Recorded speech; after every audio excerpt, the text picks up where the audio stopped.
right. Thank you guys so much for coming today. I'm excited to speak with you. My name's Ashley McIntyre. I am a licensed nutritionist and I'm also a holistic health coach. Today we're going to be talking about evidence-based strategies for cancer and cancer prevention. So for those of you that haven't met me before, I'm actually from here. I grew up, was born and raised in Florida, grew up in Bradenton, left to go to college at UF, go Gators. And my husband actually is from here as well. We just didn't know each other until we met in college. So he actually grew up in Lakewood Ranch before Lakewood Ranch is what it is now. I always say he probably cow tipped when he was like growing up because it was just cow pastures. But I love the area. I used to be a pharmaceutical rep. When I had kids, I decided to stay home for a few years and then kind of found a passion for nutrition and went back to school. And during my clinical hours that I had to do to become a nutritionist in the state of Florida, I had to do 200 community hours and really found I enjoyed doing community nutrition. I think it's really fun. It's a great way to connect with the community. And so that's a little bit about me. So before I start, if you're open to it, I wanted to take a poll. How many of those of you in the room know a loved one with cancer? Okay, how many of you personally have previously had cancer? How many of you are currently going through cancer treatment? Thank you for sharing. So I feel like it affects a lot of us in the room. And I think it's so interesting. One of the things that I learned, I did a mentorship in cancer and nutrition. And one of the things that I learned was we have a lot of power over our immune system and supporting our cells to work properly. If anyone wants to guess, what percentage of cancers are linked to genetics? 50%? Most studies say 5 to 10. Depending on the study, somewhere between 5 and 10%. Our lifestyle, like our diet, our exercise, all of that, it's 90 to 95% related to that. So we actually have a lot of control. That should make you feel good. It's not like, oh, I have these genes and so we have a lot of control. We can do a lot of things with food. We're going to mainly focus on food today. There's lots of things that we can do lifestyle-wise as well, but nutrition is my space, so we'll focus on that today. I love this quote, "Take care of your body, it's the only place you have to live." So I think it's really makes sense with what we're talking about today. I feel like our Western society really focuses on calories, which calories is just a quantity. It's like how much you're eating, but it's not, it's like what are you actually eating? Could you take the ultra processed food and swap it for the same amount of calories with a salmon bowl, for instance. So really, in my practice, calories are just a measure of how much we're consuming. But more importantly, we need to have the nutrients to give us the fuel and energy to fuel our immune system so that it can fight off cancer. Why nutrition really matters in cancer and cancer prevention is that our diet really influences the inflammation at a cellular level, our immune system, hormone levels, and metabolism, which all play a role in cancer and cancer prevention. And there's lots of different studies looking at dietary patterns and ultra-processed foods and linking them to cancer risk. And then on the flip side, positive lifestyle changes and eating whole foods can complement conventional treatment and reduce cancer recurrence risk. So we're going to talk a little bit about that today. So, what you can expect today is we're going to talk about 4 essential dietary components that support cancer treatment and/or prevention. We're going to talk about the importance behind each of these principles, how we can apply them daily, and what tools we might need to implement them into our daily life. So the first, I recognize lots of faces, but some faces are new, so this is kind of why I bring it back. The first I call Elevating Your Plate. My company is called The Elevated Plate, and the reason I called it that is because I think that having a balanced plate is really important, specifically balancing your blood sugar. So being able to, I'm going to close this so that people can see that. Okay, sorry. Specifically balancing your blood sugar. So when we have between how many times we eat a day, if you eat just 3 meals or if you eat 3 meals and 2 snacks, you have somewhere between like 3 and 5 times a day to support your cells, offer your body nourishing food.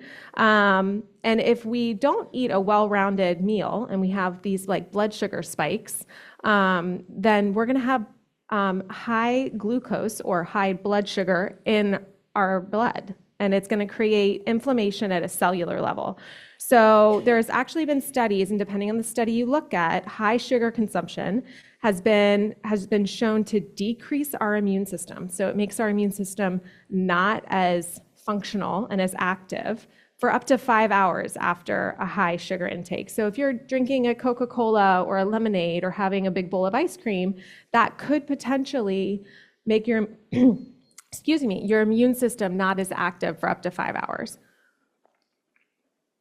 So I don't say that because we can never have Coke or ice cream or the cookies that were in the back. I say that because it's what we do habitually every day, right? So if we have 5 opportunities, let's say, and we'll talk about what an elevated plate looks like in, I think, 2 slides.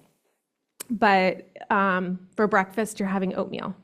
If you don't eat anything with the oatmeal, more than likely your blood sugar is spiking. Maybe for a snack, you have a banana. Same thing. If you don't eat anything with the banana, it's a lot of carbs and sugar, your blood sugar is spiking. And as you go throughout the day, if you're constantly having spikes, then you're suppressing your immune system's activity. And that's what we want it to be, active and aggressive, so that when we, cancer cells are, trying to multiply, that our immune system just squashes them, right? And the reason this is so important, especially in the US, about 11.6% of the US adult population has diabetes. 38% of the US adult population has prediabetes. So this is, a chronic problem because of the ultra-processed foods. So the more we can just get back to eating whole foods without making it complicated, right, the better we are. Additionally, high glycemic diets, so again, those diets that are high in carbohydrates and or sugar without having something to balance them out, are linked to breast, colorectal, and endometrial cancer for sure. So that's principle 1. And the why, gave you a bunch of reasons, but also balancing your plate and having and elevating it, eating whole foods is important for energy production. It's important to be able to heal and repair. So if you're currently going through treatment, or if you're recovering from a surgery, maybe it's not cancer related, or if you're recovering from an injury, maybe you tweaked your wrist or your shoulder, eating whole foods, specifically proteins for healing and repairing, is really important. And then we really need whole foods to support our immune system. And when we balance a plate and we eat balanced foods, that's supporting our immune system, thus supporting cancer prevention or recurrence.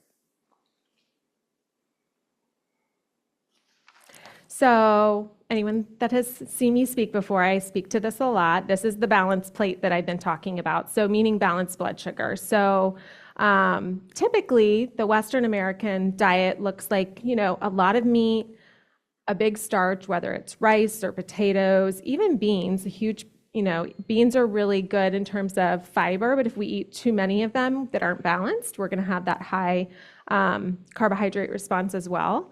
And then maybe a little couple pieces of broccoli or a couple pieces, a little side salad. So I'm kind of asking you to flip it. So the more color, the better. So if half of your plate can be your non-starchy fruits and vegetables, and then the other half, can we have protein's important. I don't want to discard protein. It is important. We need those amino acids that are the building blocks of protein. And then we're not demonizing carbohydrates. We want to have them in proportion, right? So your whole grains, your quinoa, your rice, your sweet potatoes, potatoes in general, and then a healthy fat. So think nuts, avocados, olive oil, avocado oil. So when we eat this way, it balances out our blood sugar. So the my trick for my clients is I call it the critical four. So can we eat protein, fat, and fiber together? The fourth is color, because I think it makes you eat more vegetables and then you get more micronutrients in there. But protein, fat, and fiber together will blunt the blood sugar spike of any carbohydrates you're eating. And again, we're not demonizing carbohydrates. They're important. They're a source of energy for us.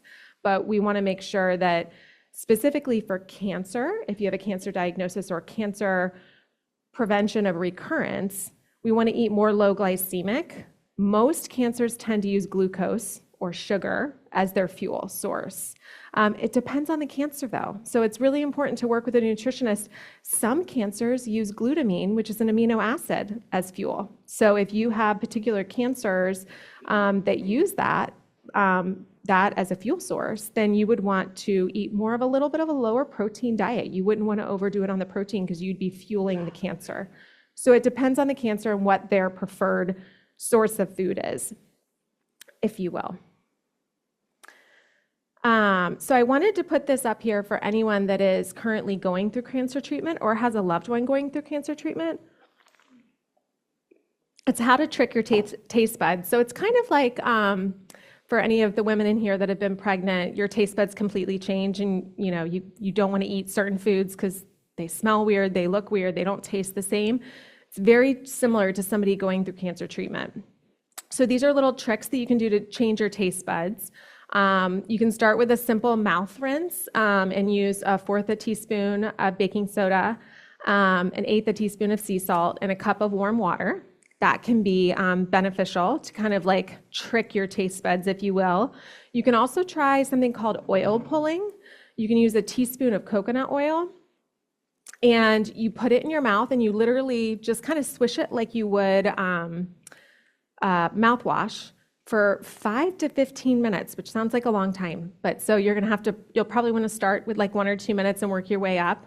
Not only can that help trick your taste buds and make things taste maybe more normal, but it can also, if you're going through treatment, you might have mouth sores. It can also be beneficial for that. My like pro tip there is I would not spit it out in the sink just because of pipes. You don't want to worry about that. I would spit it out in the trash can because it's only a teaspoon of coconut oil. It's not that much, but just wouldn't be worried. We wouldn't have to hire a plumber because of my recommendation of oil pulling. If something is tasting bland, adding in flavors. So add in some salt, add in some lemon, some tart flavors or spices. If something is tasting metallic, you get that metallic taste or too bitter, add a little sweetener, like maybe some honey or maple syrup. If something is too sweet or too salty, you can try adding some lemon juice.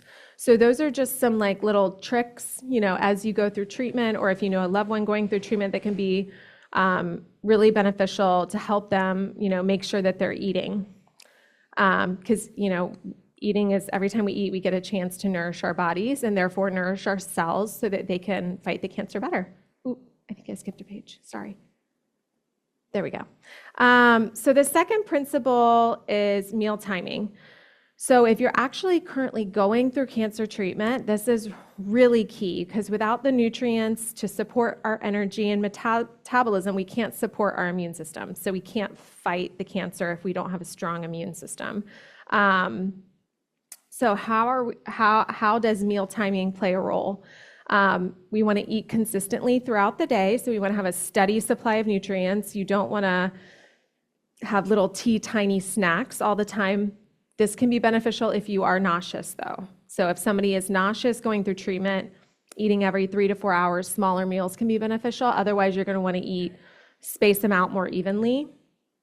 It's easier to meet calorie goals if you're eating throughout the day. That is a side effect of chemotherapy is losing too much weight because of having appetite issues, and also you can get it's called cachexia, so it's muscle wasting, and it's not you're not meaning to do it. It's just a side effect of the chemo. So we want to make sure that we're meeting calorie goals throughout the day. So meal timing is paramount, and this will help regulate your eating patterns as well. So we want to make sure that we meet the calorie goals to maintain our weight throughout our treatment. So how are we going to do this? We're going to improve consistency. So goal number 1 is eat within an hour of waking. Goal number 2 is if you aren't nauseous, eat every 4 to 5 hours. If you are, you're going to want to probably eat more consistently. Smaller meals. Make it a non-negotiable, set a timer. Sorry, I have a tickle in my throat. So these are, this is a way that we can consistently get nutrients in while we're going through treatment. Now, the flip side is there are benefits to fasting. So if you are somebody that doesn't have cachexia, we're not worried about muscle wasting and losing weight, that would be priority number 1. I do have an oncology nutrition course that I'm coming out with in the next 6 to 8 weeks where we dive into when it's appropriate to fast and why. It can definitely be beneficial when you're going in and having chemo. If you are able to fast, it actually makes your healthy cells kind of go to sleep a little bit, and it makes your cancer cells ravenous, and so they take up more of the chemo. So it affects your healthy cells less, and it targets your cancer cells more. So there's definitely like some tweaks and methods that have been proven with science and research and everything that we can do.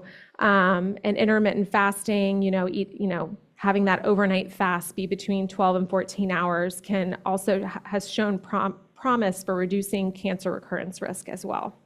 So I do have a sign up in the back. If you're interested in more information on that course, I can email you about it. Yeah. I don't know if I have it written down. And spelling, you know how you have really strong suits in life? Spelling is not one of mine. It's like Cachexia.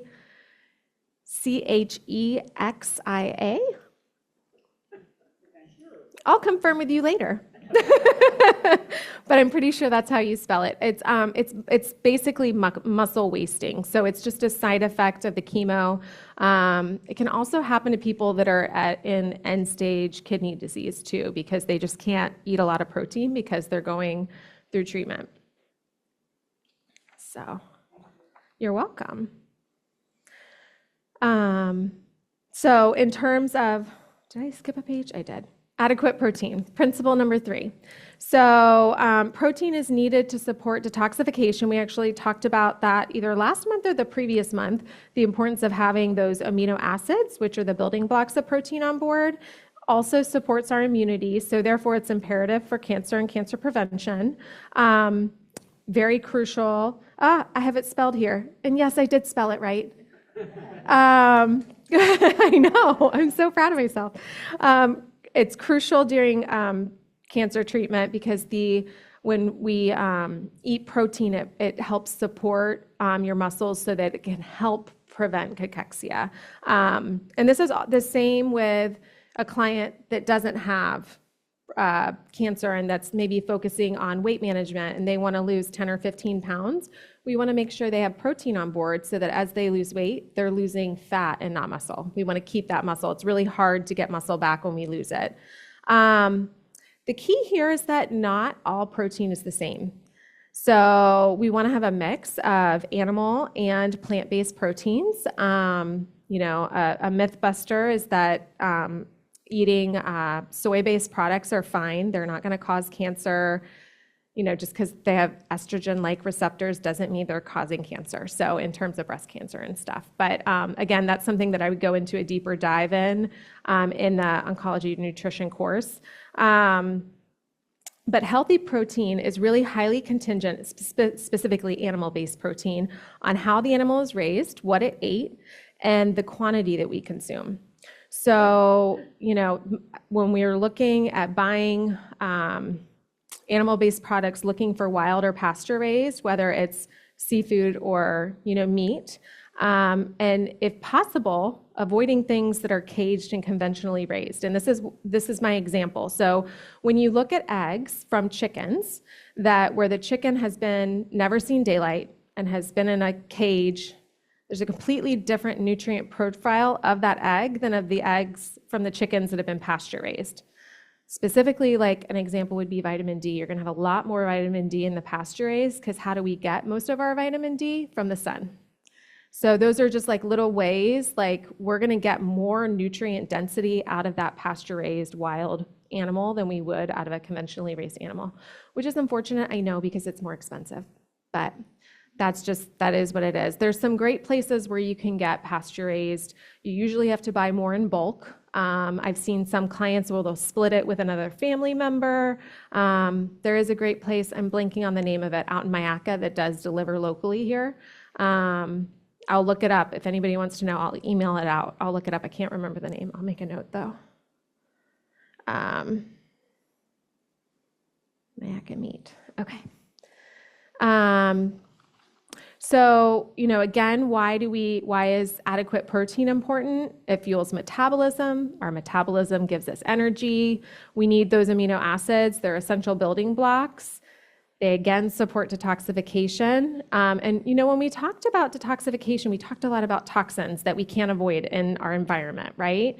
So if we're supporting our detox system, then we're getting rid of those toxins. Some of them we can avoid, like we can try to buy organic if it's on the dirty dozen list. We can try to drink clean drinking water. We can try to do stuff like that, but some of them are just unavoidable and it's just life. Somebody's smoking as we come out of the mall or something like that.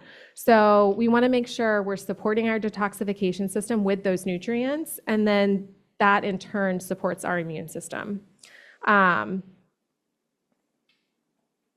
So how are we going to do that? This is important. So going back to the picture that I showed you, even though protein wasn't the mainstay of the plate, protein is really important in terms of cancer and cancer prevention. So we want to include a high protein food every time we eat. Variety is key. So again, animal and plant-based. Let's not have, the same boiled eggs lunch for every single day, right? Let's change it up. Have some quick, and I have a whole page worth of protein ideas, but have some quick and easy protein-rich meals and snacks on hand. And another way we can support this is by eating protein first. It has been shown that eating too much protein, particularly from red or processed meats, is associated with a high risk of cancer and cancer recurrence. So we're talking about like bacon, salami, pepperoni, those type of like sausages, highly processed meats, specifically with the cancers of colorectal and prostate. There is a great book that I just read called How to Starve Cancer. And it's a little in the weeds with the science. So that's my just to let you know, some of the stuff I was like, whoa, I'm not following. I kind of glazed over. But the reason I like it is going back to how much protein, it depends on the type of cancer. She describes cancers in this like triangle. So where it looks at all the macronutrients, so protein, fat, and carbohydrates. So depending on your cancer and its fuel source will depend on how much protein you're going to want to eat. Because if your cancer's fuel source is mainly fat, then you wouldn't want to do a ketogenic diet and eat a lot of fat. It would depend on the type of cancer and the fuel source. But if your cancer's main fuel source is amino acids, then you'd want to have a little bit, you wouldn't want to not eat protein, because again, muscle wasting, we want to make sure that that's supported along with detoxification, but it's kind of like tricky. So I have some generalized numbers, but if you are currently going through cancer, you're going to want to work with a nutritionist specifically for your cancer and how much protein to eat.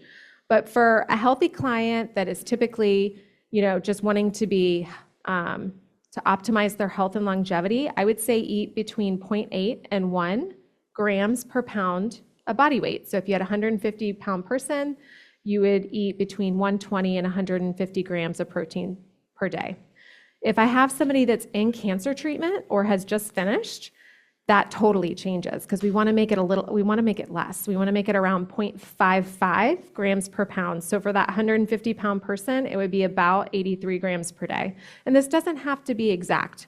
You don't have to count everything exact, but you'll have an idea when we look at the portions of like around the portion sizes you should be eating. And especially with Parkinson's disease, that's something to kind of be mindful of as you're taking your medication anyways, if you happen to have both.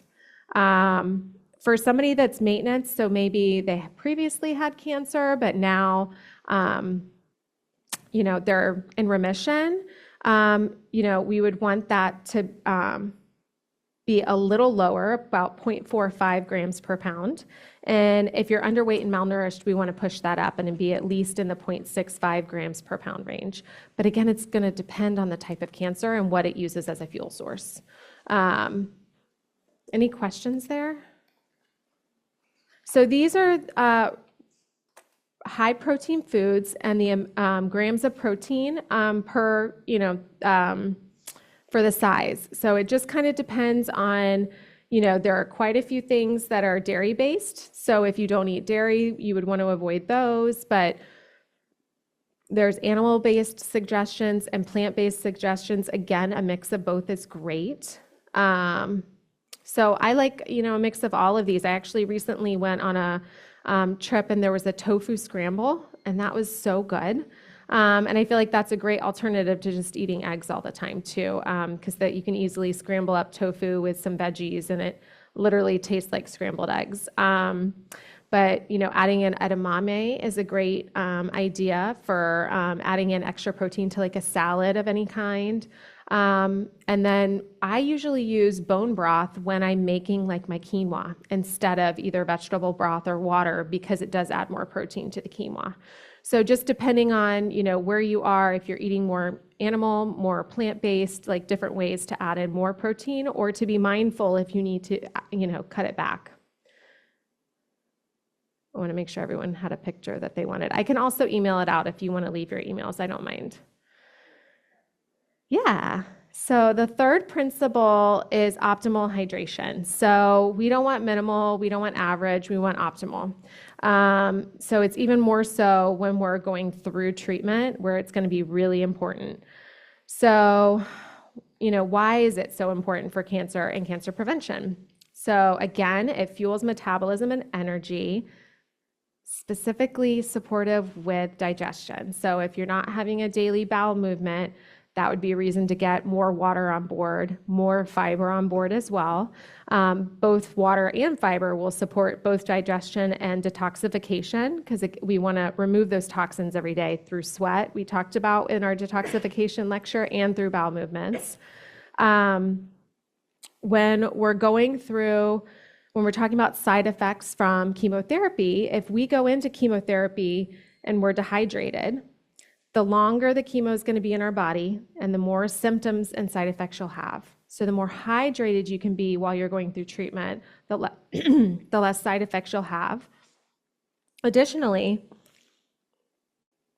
if you think about blood sugar, if you take like a cup of water and you put a quarter cup of sugar in it, and then you take 2 cups of water and put the same quarter cup of sugar in it, the one that's more concentrated, that 1 cup versus 2 cup, it's going to be stickier. So think about that in your blood. So if you've eaten a high sugary meal and you're dehydrated, your blood is literally going to be stickier. So it's going to be, your blood sugar balance is going to swing more if you're dehydrated. So we want to make sure we're hydrated. And then we have less risk for metastasis. So,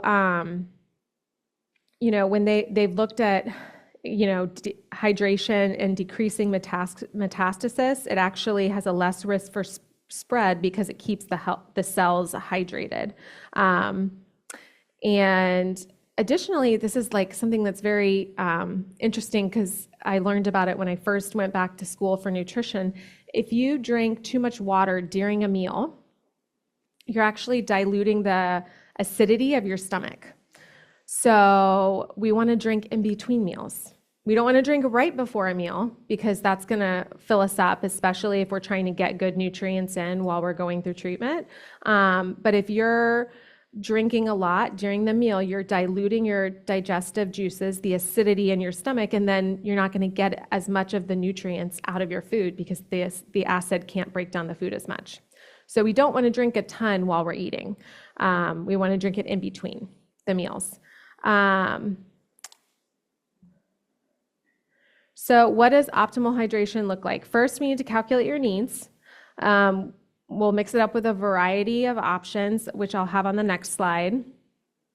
We want to make sure to focus in between meals like we just talked about, and then create a plan. You might even need a timer. I've had clients that will tell me at the end of the day that, I just keep forgetting, and then it's 8 o'clock and then I can't catch up. And if, you have a timer that's on your phone just to alert you and be like, have you finished your bottle of water yet? So that can be really beneficial. So for the average person not going through cancer treatment, I usually recommend about half your body weight in ounces. So if you're a 150-pound person, you would drink about 75 ounces a day. If you're going through cancer treatment, I recommend 0.75 ounces per pound. So I don't know if I can do that math. So of a 100-pound person, it would be 75 ounces. But you want to, so in essence, you want 50% more water on board if you're going through treatment. Again, why it's so important when we're going through chemo. So very, very important there. So then there's some options on the next page to have on hand. Flavored water, and then I have seltzer water lower. So these can be the same thing or different. I like to have bubbles every now and then just to change up. I think water's boring. I actually have one of those soda streams at home. So I don't buy cans because we're trying to reduce BPA and also, waste. And it's cheaper because once you buy the thing, you only have to buy a CO2 cartridge. I think I buy one maybe once a year for that. So that's an option, but flavored water, you can add berries or any type of citrus or cucumbers. I call that like spa water, just to make it taste different. Any herbal teas are great. In the picture, and one of my top 10 foods for cancer prevention or cancer prevention prevention of recurrence of cancer is green tea. Super high in polyphenols, lots of studies around how beneficial it is to support your immune system and your cells and antioxidants and all of the above. Coconut water can be used in place of like a Gatorade if we're trying to avoid the sugar and the food dye and stuff. Kombucha is a great option. It's usually fermented from green tea. You just have to be careful of the sugar content because some of them can be, have as much sugar as a Coca-Cola. Any fresh vegetable juices, you want to focus on the veggies. If it has too much fruit in it, it can be like having an orange juice and spike your blood sugar. I do prefer smoothies over vegetable juices if you're having to choose, because I like that when you make the smoothie, you're getting the whole fruit. So you're getting all of the fiber, because I think fiber is really important. And then broths. So if you are going through treatment and having issues with nausea, bone broth could be really beneficial because you're getting in some protein, you're getting in some healthy minerals, but that can help with some of the nausea if you're not feeling like eating. Yeah.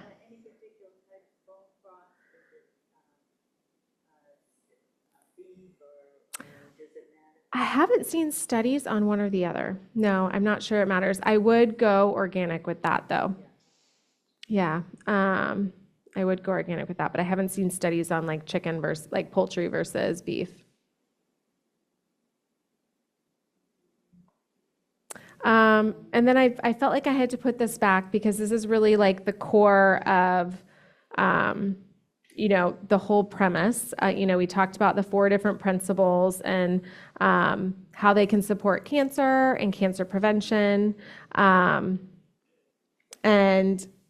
if we stack half of our plate with non-starchy fruits and vegetables, again, lots of color, and then the other half, we have our healthy fats and our proteins and whole grains and starches, we're going to have that balanced plate. So focusing on the fat, fiber, and protein. Those 3 things together are what's going to lead to balanced blood sugar, lower inflammation at a cellular level. It'll support your immune system and your body's ability to be able to fight the cancer. There are lots of other strategies that are, nuanced sometimes to this particular type of cancer and, kind of go a little deeper. The program that I'm creating for the oncology nutrition program course that I'm creating dives deeper into the nutrition for cancer and cancer prevention. It talks about phytonutrients. It has The top 10 foods for cancer power foods, green tea is one of them because it's so beneficial. And then, how can we target cancer stem cells with food? When you're going through chemotherapy, unfortunately, chemotherapies are not targeting the stem cells. That's like the root of the cancer. They target the other cells. So we need to find a way that we can support your body through food. That is my focus for those cancer stem cells. So again, if you're interested, I'll leave my information back there and I'll email out information on it. Or if anybody wants any of the slides, I can email those out too. So what questions do you guys have? For the disease of multiple myeloma, the blood issues, what do you recommend to eat and what do you recommend to avoid? I would have to really research that particular cancer. Like, I don't know all the cancers off the top of my head and they're like what their fuel source is. The stuff in the program that I'm offering will be more of an umbrella, if you will. But in order to look at something very nuanced, I would have to look at what the research says. I'm very, what's the word I'm looking for? Science-based.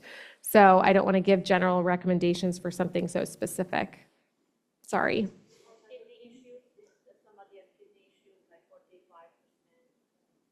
So I know I've worked with clients that have chronic kidney disease, and it's a balance with are they going through dialysis or no? So it's a balance. It depends on what stage they're in, how much protein they're allowed to have, because we don't want to work the kidneys.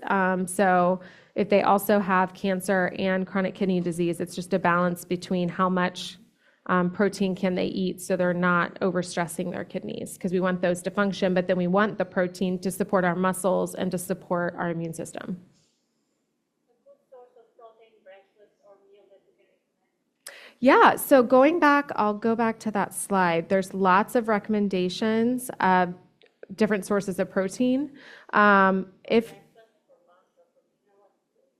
Yeah, so all of these are great sources. So, for breakfast, like a tofu scramble, like I just talked about, or eggs are a great breakfast. Greek yogurt, cottage cheese, if they are tolerating dairy well. For lunch, I like it really depends on the person, but you can do chicken, you can do poultry, you can do fish. Again, you're going to want to round it out and have those vegetables and fats to go along with it. And same for dinner. So it just kind of depends on the person. You could, if they're having a hard time tolerating foods, you could try a smoothie and doing like a protein powder, but mixing in some nut butter and maybe some spinach or some microgreens to get in more of the phytonutrients. I trick my kids that way. I put microgreens in their smoothies just so that I can get more greens in them. But these are all great sources. Like, one's not better than another. It just gives you an idea of the protein amounts, because that'll be really important for chronic kidney disease management. Yeah. The amounts there, is that a proportion, like if it's one large egg? Is that what's recommended for protein, say you're talking about breakfast? No, that's just like telling you how much. Yeah. So if you were trying to if your protein target for the day was 80 to 90 grams, you're going to try to get in around 30 grams per meal.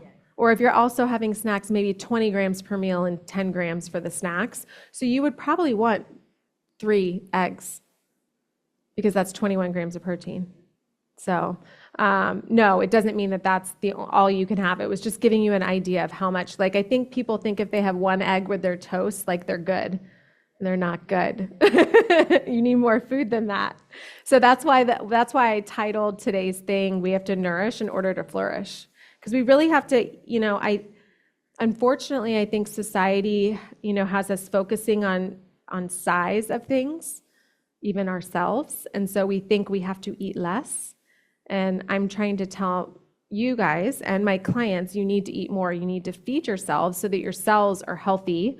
We reduce inflammation, and hopefully we can support our immune system to support, both chronic disease and cancer. And also, like fat content.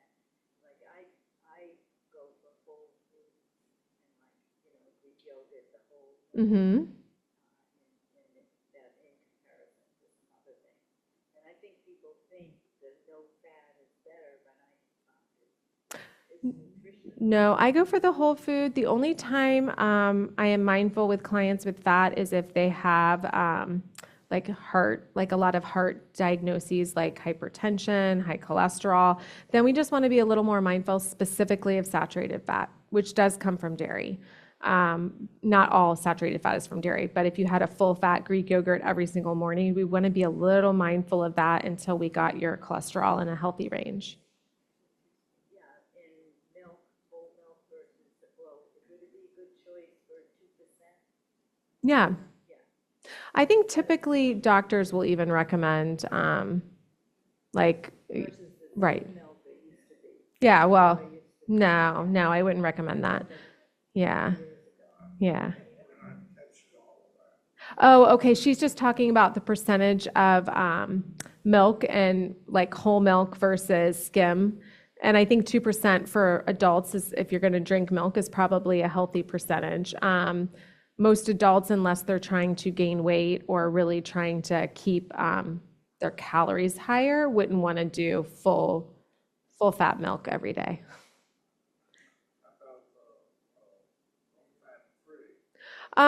There's just not as much nutritional benefit in the fat-free. And a lot of people, that's why I keep saying with dairy, if you tolerate dairy, about 70% of the adult population does not have the enzyme lactase in order to break down lactose. So 75% or 70% of the adult population really can't tolerate dairy for one reason or another, whether it's a GI symptom, whether dairy is a huge contributor to acne if somebody has acne. So that's why with dairy, it's like my caveat is if you tolerate it, which 30% of the adult population can. So I don't want to like take it away. Greek yogurt is a great source of protein and fat, especially if you get the plain Greek yogurt. There's no sugar, so it's a great, snack or breakfast. Any other questions?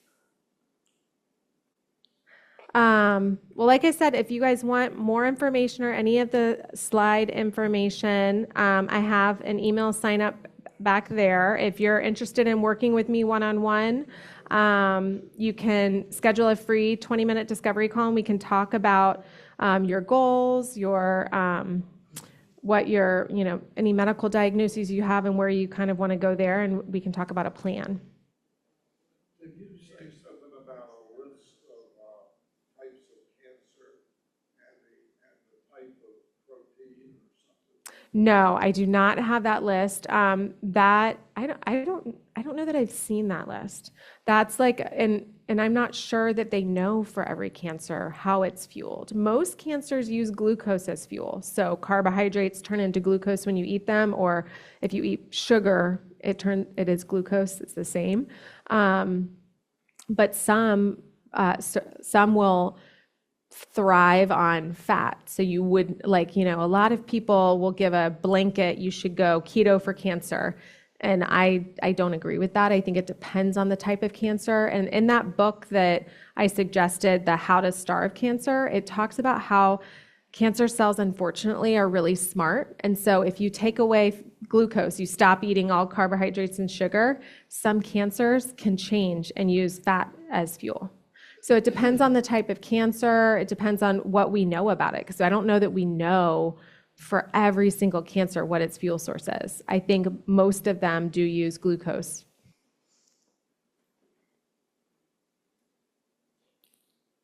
Any other questions? So do you charge for a visit with yourself for needing support? Yes. So the discovery call is free. That's just 20 minutes for you to tell me what your goals are and make sure we're a good fit. For instance, like I don't work with eating disorders. That's a very specialized need. There's some nuanced things. If you have chronic kidney disease and you're on dialysis, that's again very specialized. I don't work with that. So to make sure that we're a good fit. And then you can tell me what your goals are. And then, yes, I do. I have hourly sessions and I have packages. And then I'm starting a group program in like 6 to 8 weeks, probably specifically for cancer and nutrition. And what about bone density? For sure. I actually am very passionate about bone density because I think that they should talk about it when you're like 30. I think that specifically for women, they don't talk about it enough. They don't talk about how when we lose estrogen going through menopause, that is very protective for bone health. And they don't talk about how we should be weight training when we're 30 to protect our bones. It's very unfortunate. I hope that the conversation changes because, you know, it's very unfortunate. I was a health and PE teacher overseas in Germany with the Department of Defense. Oh, cool. So I had that, but then COVID came and things shut down, and it's amazing what that 3 years did to ish. Oh, So, but working through it. yeah, And Yeah. then a bone builders class over at Health Fit too, so that's great. good. That's 3 days a week that I do extra Well, there's, to expose myself. no, there's definitely stuff with food and lifestyle to support. Yeah.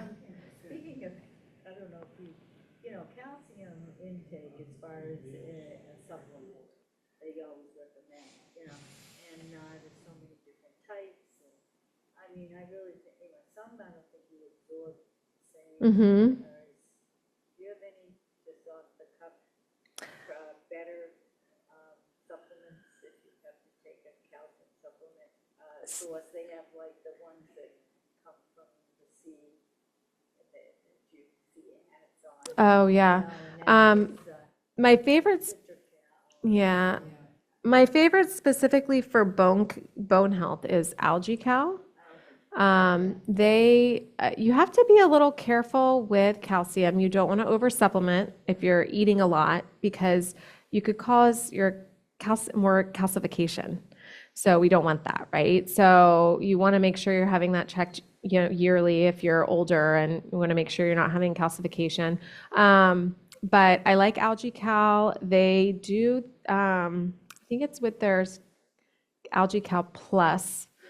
They do, excuse me, if you've had a bone mineral density and you take Algae Cow Plus for 6 months and you have another bone mineral density and there is no positive change, they will refund you for those 6 months of supplements because they feel very strongly about their product and how beneficial it is to bone health. So that's my favorite one for bone health specifically. Bone scan is usually every 2 years. I know. So I think, don't quote me on this, I'm pretty sure it's around $150 to get a bone scan.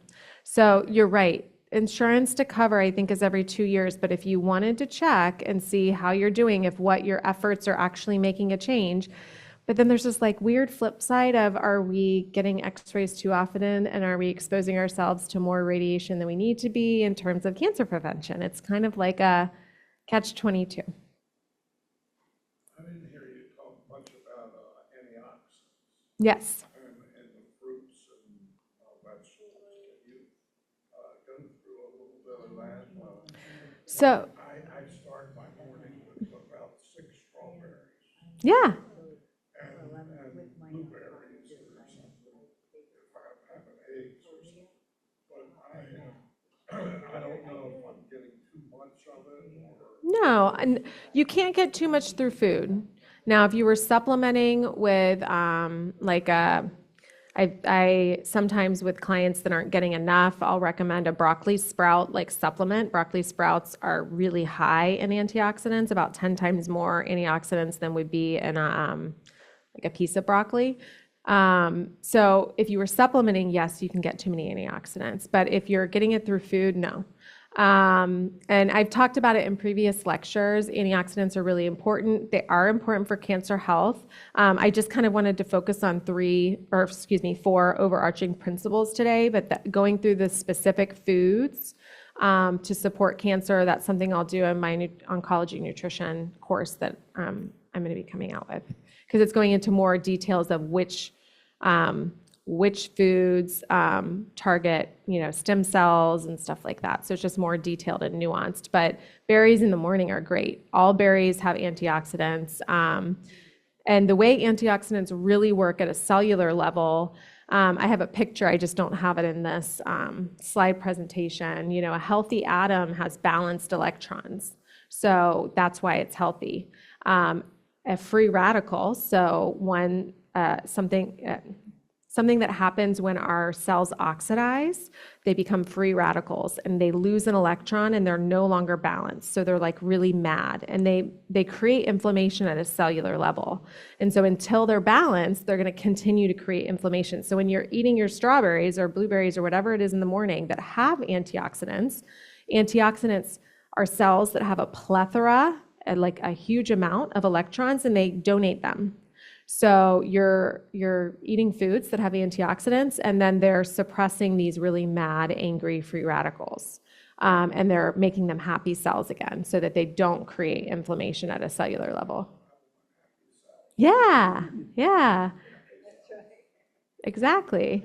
I usually call antioxidants are like Oprah on her giving days when she's like, you get a car and you get a car. They're just passing out electrons, making all of the free radicals, the mad, unhappy cells that are creating damage, it makes them balanced again. The other is nuts.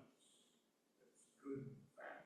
Yeah. We talk about mono and polyunsaturated fats. Well, fats in general are good. That's kind of like a whole nother presentation. So maybe we can do that next time because I haven't done a whole separate presentation just on fats. I've done one on protein.